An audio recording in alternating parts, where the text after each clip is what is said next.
Okay, so we're in my van and I just installed this converter here, and I thought I would put a video up on what it is, what it does, why you need it. So my system's all home built. I did this back in 2021 from the minimal amount of information that was out there. Far Out Ride was a huge help for me. So I'm just passing along little tidbits that I've learned. I'm not a van builder. I've built a few vans, but I just love it. So I'm just going to share this with y'all. This is a rat's nest. Eventually, someday, you know how it is, I'm going to tidy this up. But this is the product of an original simple build that I've added to get where I'm at now. That is a completely functional off-grid vehicle that we can go at least 2 weeks. With it's just a water, we can go for indefinitely. Just a water issue for us. So running out of water, drinking water. So here's what we got here. This is a Rec Pro. I'll put the link in the description. It's $150, I think. It's the same thing they put in a RV, so that when you plug into an RV, your RV into power, 110 shore power, it powers your RV 12-volt system.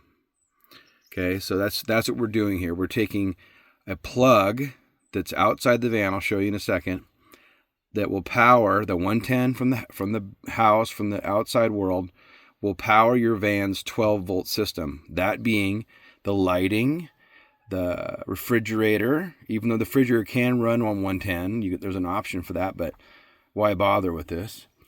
And anything else that you have plugged in this 12 volt will run, your water pump will run on 110 because of this unit. Super simple to install.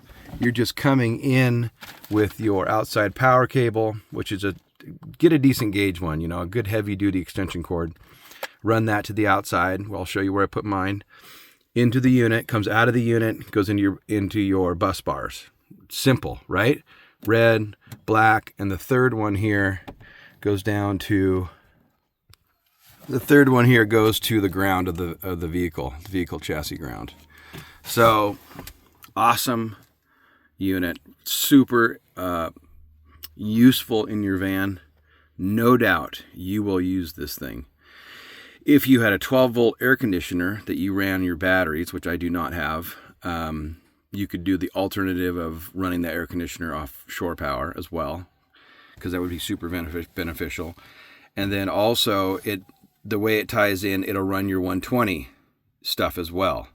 So you can put in a 120 air conditioner on the roof, and now you can plug into shore power, and now you can run the air conditioner without a battery bank that will have the juice to do it. So it won't use your batteries for the air conditioner. It will use the shore power through that unit. So super, super useful addition to your van for rather inexpensive, really. Now I'll show you where I've plugged in, where my shore power is plugged in. So on the back of the van, underneath both sides, is a plastic through fitting, through gasket, through situation. These are plastic, you can drill through them. So I use the NOCO 12 volt plug-in. From this comes with a pigtail that you run up to the actual unit, and you're done. Super great. I hope that helps.